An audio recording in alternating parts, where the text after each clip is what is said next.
Hey guys, I'm Tim. I'm Dan. And this is Board Game Rundown, and today Dan and I are reviewing For Glory. For Glory. This is a game of gladiatorial combat and deck building, and not in that order, because you're deck building first. That's actually true. It's a very... the marketing department needs some work. Yeah, come on, man. Yeah. So in this game, basically, it's a two-player game, and we are going to be building up decks during the machinations phase. We'll be buying patrons and gladiators and some tactics and things like that. And then once we have put enough gladiators in the arena to trigger the crowd's bloodlust, which is determined over here by the boast cards, then we are going to switch over to the combat phase. And both phases play very differently, but have their own merits. So you've got a starting deck of 14 cards. You draw 7 of them, and you're going to play cards from your hand to either go out onto your play area or to buy cards. And when you buy cards, they're going to go to your discard pile. And so, like, I'm going to buy, if I had these in my hand, that's not enough cards, but I had them, I could buy up to 2, 4, 5, a 5-cost card. I could buy a 3 and a 2 if those were available. Anyways, I'm going to buy them. They're going to go to my discard. I'm going to draw up. Then when I'm done buying, Dan's going to go take his turns, blah, blah, blah, do a similar thing. Then, like we were saying, you're going to have these gladiators. They got these banners up in their corner. And when you win, that total number exceeds or meets the number on the boast, so it starts low and gets higher, then we're going to move into the combat phase once the second player has finished his turn. And that's whoever has the crowd's favor token. The important thing, though, is while you're doing this, because at the end of your turn, you discard every unused card, and then you're going to draw back up, right? So this game has a really interesting mechanic called the reserve mechanic. So tactics and reaction cards can be reserved, and it even tells you that on your board, I believe. Yep, it's got the icons right there. And so if I've got these cards, well, obviously these tactics and reaction cards aren't any good during the machinations phase. They're not doing anything. Right. So what I'm going to do is I'm going to put them in my reserve face down, so my opponent doesn't know what cards are there. But it's also now at any time during the game, for 1 coin per card, I can buy those cards back, but you must buy all of them. Mm-hmm. So like what Dan and I tended to do was, like, if we had 3 cards and I had 3 coins, I just put them on there, and then I left Basically them. remind yourself of your economy. Yeah, you don't have to do that. We did that. I found that very useful. I liked it. It helped me keep track of what I needed to do. Or there was even some times where it's like, I need to add some coins here because I'm going to be in trouble. This also does kind of create an interesting timing mechanism, because there was early on in one of the battles, I was trying to rush the arenas because I saw Dan buying some big gladiators, so I was trying to throw some down to trigger the phase before he could draw them. Yeah, before he could draw them and get them out. So let's just say we bought all our cards, blah, blah, blah. Oh, you're also going to have patron cards, and patron cards can give you these symbols here. And some gladiators have that as a cost. So you need to have those symbols in play to be able to field those gladiators. And if for some reason those cards ever become exhausted, if you don't have enough symbols, you're going to lose immediately one of those gladiators to your discard pile. So that really hurts. That really helped Dan in one big battle. I liked it. Oh, I did not like that at all. I did it to him as well. But yeah, it wasn't fun when it was done to me. Rude. So then when we would move into the arena phase, each player has an opportunity to do what they call late registration. So if you did draw a gladiator in your hand before you could play again, and we got into this phase, for 3 gold per gladiator, you can late register them. You basically bribe somebody to let this guy into the fight, and then you place them at the arenas. Very important note about the arenas. There are fleeting glory and there is lasting glory. So lasting glory is worth more. And it also will give you a card that you then get to keep and use on future turns. The fleeting arenas are going to stay, or fleeting glory are going to stay in. And if you win there, you become the reigning champion, which then gives you an ongoing ability. Maybe it's a reaction you have access to. Maybe it's a tactic, or Yeah, like this one. Each of your gladiators gain extra health. Holy crap, that was huge. Yeah. That was really huge. So very powerful things. The other things that your patrons can do potentially is they might give you like ongoing buffs, like that damn doctor who gives all of his guys one extra might. Dan, you had 2 doctors? I had 2 doctors. Out of the 4 that I think are in the deck. Yeah. And he was just walloping. Yeah, it's people. very nice when you can get your starter deck guy with 2 strength to start swinging for 4. That's that pretty hurts. nice. That hurts. So once we're in gladiatorial combat, you're going to take, and there's 3 icons on these gladiator cards down in the bottom corner.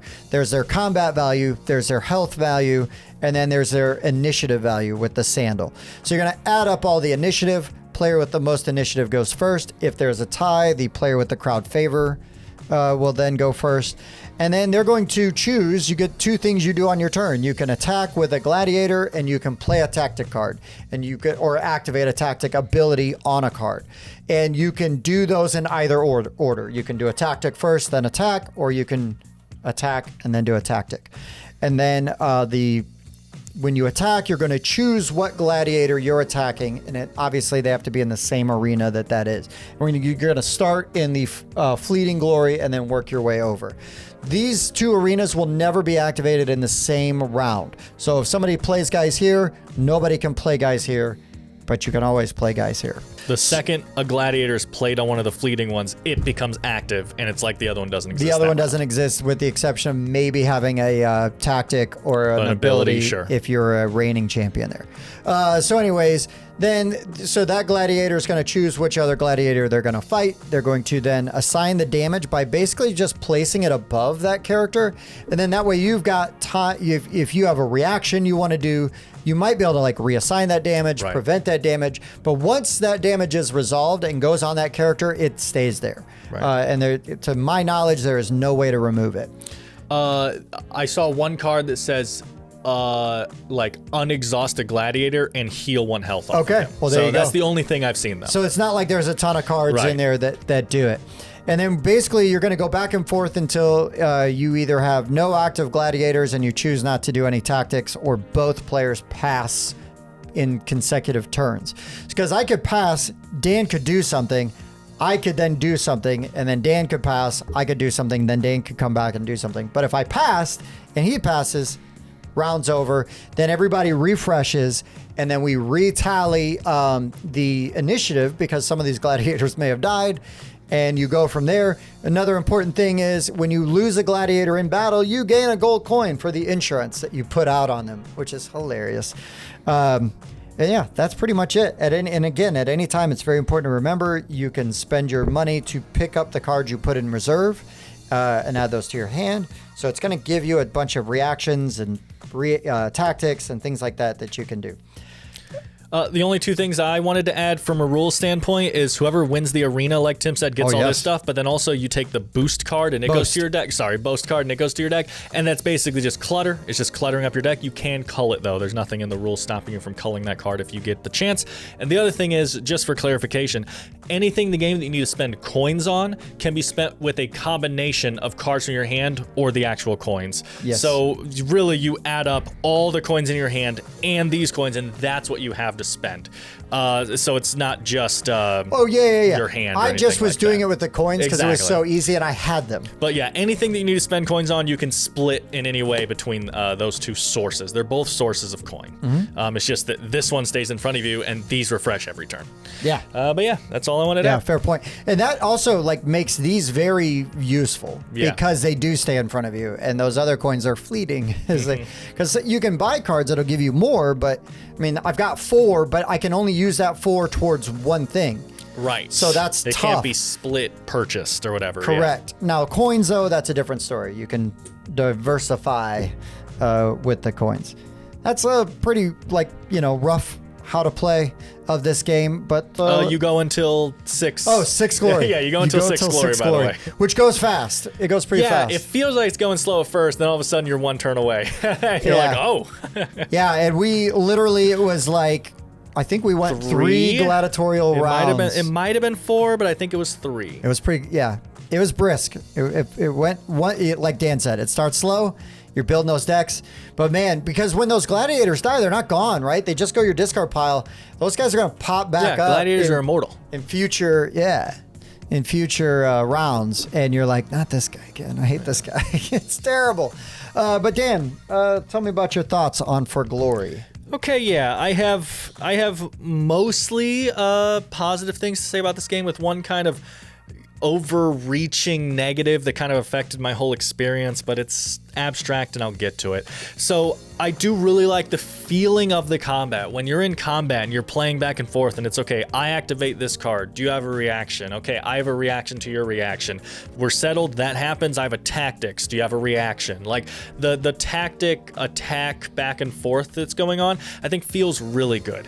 I thought that almost every ability in the game was good. The cards feel good to get, but you do tend to find yourself going down certain avenues of strategies or tactics, right? Where you're like, I'm gonna try that, right? I was all about buffing my guys. I was getting pluses to their damage, pluses to their health. I was just focusing all that, plus to their initiative. Once we got later in the game, I was just buffing my guys. To where, I don't know, I felt like Tim had way more... I was buying all damage prevention. A lot of damage prevention, for sure. Which was a good counter against it was me. Not good enough, but it was sure. good.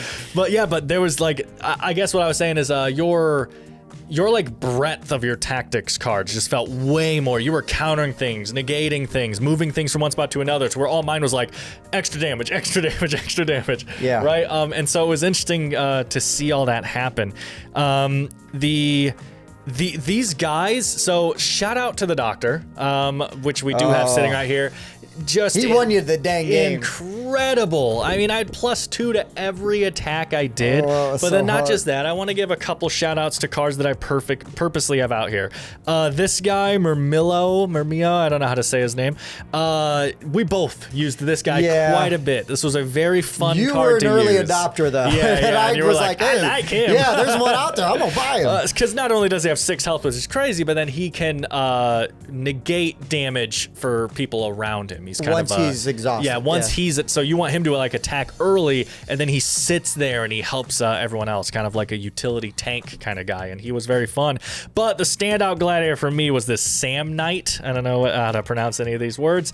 I don't know if like he's super powerful or anyway, he's just very fun. So like one of my favorite things. It was not fun for me. Yeah. So one of my favorite things in Magic the Gathering, and excuse me, I don't play super often, but there's a certain keyword on cards that let you during the damage step fling a card out, it can attack, and then it comes back to your hand. And so you just keep like throwing it out every damage step, and it's very fun.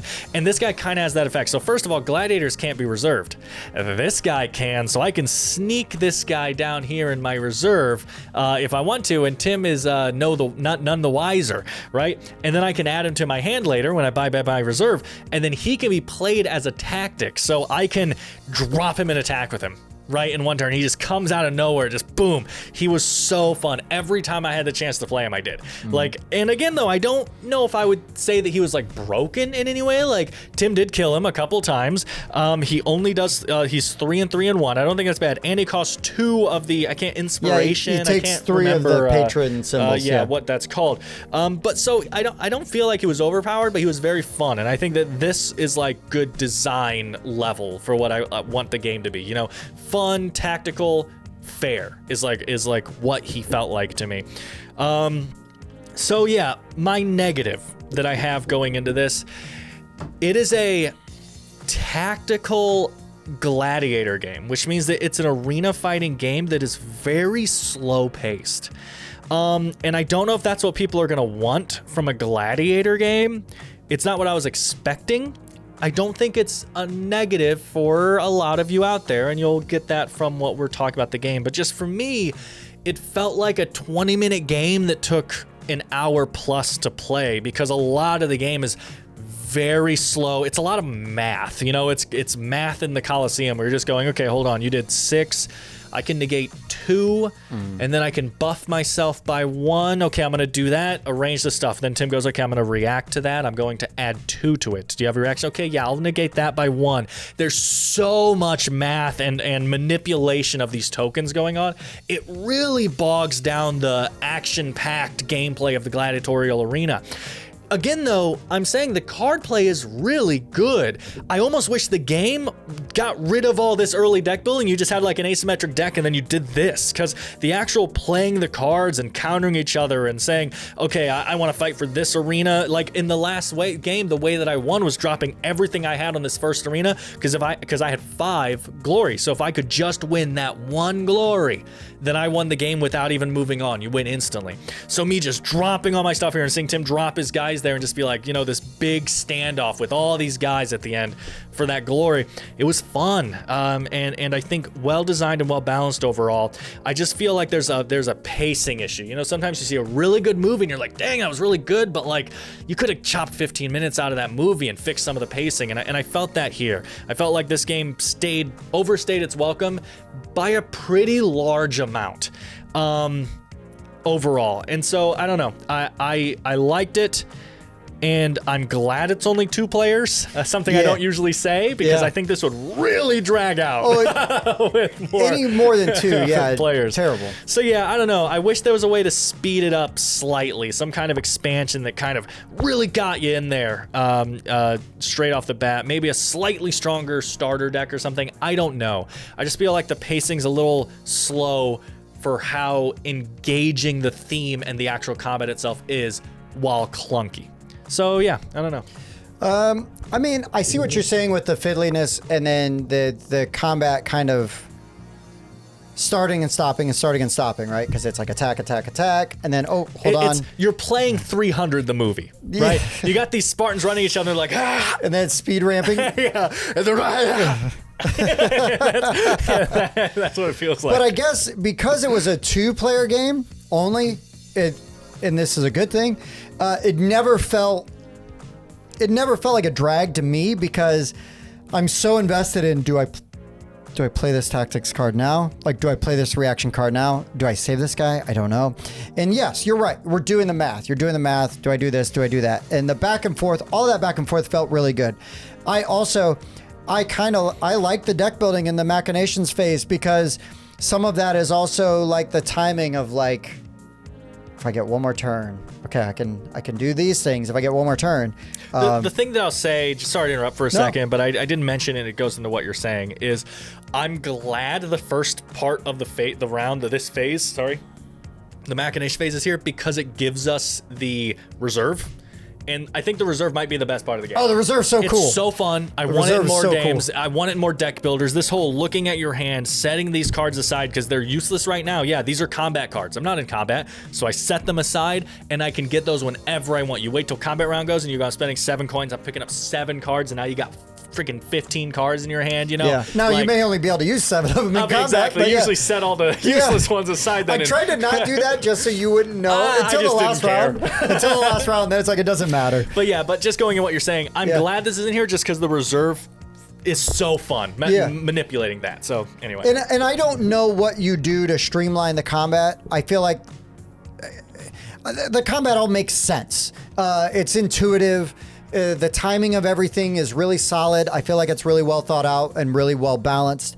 So I see what you're saying. I didn't feel it necessarily, but I also don't know what the fix is. I mean, it could be fixed. I wouldn't go, well, I don't like this game anymore if they took out having to do all the math, and because like gameplay was very fast. Dan's buying stuff, I'm buying stuff, right? Pass turn, pass turn, pass turn. Like not very much downtime in between that, which is great. Right, the actual like machination stuff and everything you're saying just flies. And then it fixes the thing that Dan really doesn't like in a lot of deck building games, right? It was very easy to reset a market pile because there's a card that you have in your deck, which unless you cull it out, which I don't know why you would, which lets you gain a coin and then reset one of the markets, right? Because there's markets for tactics, there's markets for patrons, and then there's markets for gladiators. And I love that there's 3 different markets. The costs all vary drastically, where I felt like there was turns where I could really, I mean, unless I had a handful of tactics and gladiators that I needed to play out, for the most part, I could buy stuff every turn that I wanted to.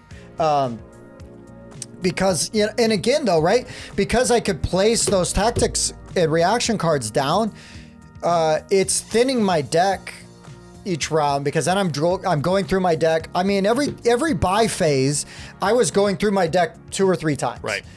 Which is why you see that coal card so often. Yeah, but it felt good, right? Or not the coal card, the refresh market. Yeah, but the refresh market card. But it feels good because you're moving stuff, right? And I'm like doing stuff and I'm getting cards I need. You know, I never really felt like I got screwed by not having like enough cards. I could have used 1 or 2 more in the very last battle against Dan because of that jerk right there. But honestly, I felt like, you know what, I got a very powerful card that I had just purchased because I had a reshuffle and I got lucky and I drew it because it wasn't down in my face down. So, I mean, I was seeing all the cards that I wanted to see, you know, and I liked all of that. Any more players than 2, just don't, because you can't. Well, you can't, but I mean, I would just say, there would be a miserable experience because of how this stops while we work out a combat between 2 gladiators. Sure. Like everything stops. Now, like I said, I was very invested in like, okay, so I'm gonna do this. Is it worth saving this guy? Do I save these tactics cards because I've got another battle coming up? You know, at the end it was a little different because it's like, it was all or nothing on that one fight. And that's not always gonna be the case. But I mean, I see what you're saying. And yes, it 100% goes right into slow motion while we're resolving even the simplest of combats at times. The only time it went super fast is when we were basically out of reactions. Yeah, once you see the person's hand empty, you go, okay, I swing for 6 and he dies. Yeah. Okay. Because I just look at my hand of coins and be like, not doing anything. But yeah, this game, it did not feel like it overstayed its welcome for me, but I could see, I see what you're saying. I see what you're saying. We just had a little bit of a different experience with it, but I like the art on the cards. The components are simple and fun. The swords, like going on either side, is a nice touch to like who has control of the area. Right. Yeah, for sure. It's very easy to understand. The reigning champion aspect is kind of neat because I specifically went after Arena to try to take an ability away from Dan because he kept buffing his characters and I had to stop him because all I was doing was taking damage prevention and redirection cards. It was pretty nice. And then it is a little weird, like when you get the Arena and it goes down next to you. Dan pointed it out. It did bother me as well a little bit. So I not to steal your point, but I will start the comment on it. Every other card is oriented basically up and down, right? Portrait style. The Arena cards are not, and I get why they're not because they go between the 2 players. Right. You know, in theory, now Dan and I played this way, but in theory, you'd just sit across from a normal table, and this line would go in between you, and then your gladiators line up on one side and the other side. Right. I mean, you could do that with this too, with the text on either side like this, but they wanted to do the art this way. That's fine. But you get then you gain that ability from the lasting glory arenas, right? Now you've got that card that's oriented in the opposite direction of every other card in your tableau. Yeah. And so then when you use it, you have to turn it, and it goofed me at least once. I caught it because I said, "Did I use this ability?" And Dan's like, "You specifically said you were using that ability. I think you used it." And again, that's because combat can go a while, especially when you've got 6 gladiators per person in an arena where we're just going crazy. I mean, that was an epic, crazy battle. Not going to happen every time. But yeah, it was kind of a thing. Go for it. No, I was just showing it off. I got nothing to add. I didn't know if you had anything you wanted to add. No, it's just these 2 cards. Which one's rested, which one's not. This isn't, neither of them are exhausted right now. And then you do this. Okay, which one now? How about now? Yeah. How about now? It's just confusing that they're opposite when it comes to exhausting. I mean, the only thing you can say is like with one, it's not exhausted when you can read the text without turning your head. Sure, that's true. Or just throw a thing on it. Yeah. That's exhausted. There you go. There's a lot of ways around it. It was just weird. Yeah. That's all. I probably should have done that. It might have saved me some trouble. But anyways, for me, minor nitpick, but it's a thing. I mean, that we did notice and encounter. But anything else you want to throw on before we go and rate this game? All I'll say, I was going to say in the rating, but all I'll say is that there's a lot of games like this that are like area battlers. Oh, sure, like a lane battler. Yeah.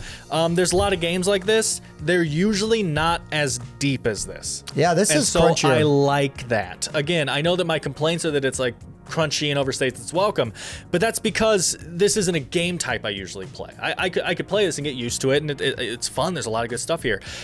What I'm saying is, if you like, lane battlers, whatever, this is a crunchy, deep, really good one. You just have to know that that's what you're playing. You're not playing Gore Chosen. You're not playing a game where your gladiators are running out there and it's constant chaos and cutting each other's heads off. Like, no, this is like a, I counter your card with my card. Like, it's like a really tactical card game on top of this lane builder with the gladiator theme. So if you like the sound of that, I think most of you will.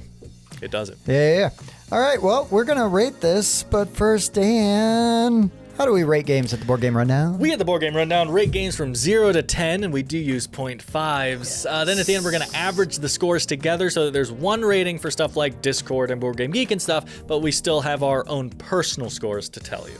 Right on. And now everybody's wondering, Dan, what do you rate For Glory? It's not a bad game. While I was playing, I was sitting here the whole time just thinking, like, I don't know if I like this feeling. Like, it's well balanced, it's well designed, the cards are good, the fighting is fun, but I'm sitting here and I'm not feeling fulfilled necessarily while playing it. And so I'm actually falling on a 6.5 right now, which sounds terrible, and I apologize. At the end of the day, though, I think that if what we said sounds appealing to you, and especially if you like lane battlers, we've played quite a few on this channel, this is a dang good one, and I do think maybe you should check it out. I need to get some more plays into me and really get used to what this game is trying to give me. Sure. And I think I'll like it more. Sure. Well, I mean, I have totally given games that I think are well designed bad ratings because I didn't have fun playing them. So Sure. I get that, right? 6.5 is not a bad rating. Well, some people would say it's a bad rating. People that don't know how numbers work will, yes. But I understand. It's above average, right? If 5's average. 5.5. Yeah. No, so anyways, this is an 8 for me. I had a really good time playing it. It is a little crunchier, but I like deck building games, and this did a lot of things. I felt like I got to build my deck. I felt like I got to do a lot of things. I got to cull cards. I don't love deck builders where I don't get to cull cards. I got to cull cards a lot. It felt good, and I didn't have to. I could take money instead, because that card is multi-purpose. You could do one, or you could do this or that with it. So I appreciated that. But this did enough. This did enough. And I think. I say this all the time. Dan and I played the exact same game. Right. It's just I had more fun playing it than he did, and he curb stomped me with that. Dang. Well, I wouldn't say not true. You just did beat me. If I had lost that battle, you would have insta-won the game in the next battle. Yes. So, and it came down to we each had 2 gladiators. Yeah, it was crazy. End. Like we went from 6 versus 6 to 2 versus 2. Well, and I think that's honestly I was maybe at like a 7.5 because I like. Sure. But then that final battle was so crazy and so much fun. And as frustrating as it was to lose with you throwing that last card, it was like, that was freaking epic. I get it. I almost went up to a 7 just because that last battle was so fun. Tim saw I had 1 card left in my hand from my reserve. I should have known it was that guy. And he kept attacking me. And I was like, I can't prevent damage. And I would attack and I can't buff damage. And it's because I literally needed him to kill my guy. So I had enough of this icon the left. Influence with the patrons. Enough influence in order to drop him. So I literally had to wait. But it was a nail biting ending. It was fun. It was really good. So we round those scores together and we get a 7.3. This was really fun. I like it. I look forward to playing it more. I'm glad that you want to at least try again, play it a little more and check it out. Oh, the fact that the backs of every card are the same is awful, but it makes perfect sense. It's because they all get shuffled into the same everything deck. Gets shuffled makes into perfect sense, but man, does sorting this game suck. I mean, the icons are good. Yeah, there's They're icons. in the corners and stuff. But I set this game up, obviously not just alone, but I had never seen the game before, and I set it up today, and I was like, what am I doing? Winning. Yeah.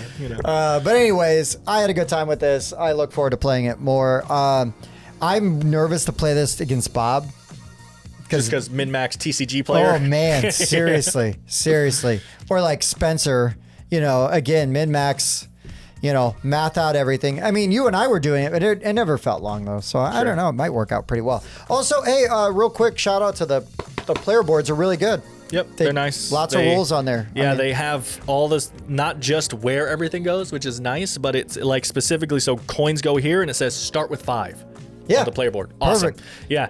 Glory tokens over here, win at 6. Like the fact that it actually tells you what everything is, fantastic. And the rule book is good, straightforward. No issues there. Sure. It could be larger, so then it could ruin Bob's time. Oh, sure. I kind of wish it was, but that's fine. But anyways, for the board game rundown, I've been Tim. I was Dan. This is For Glory. Thanks for watching.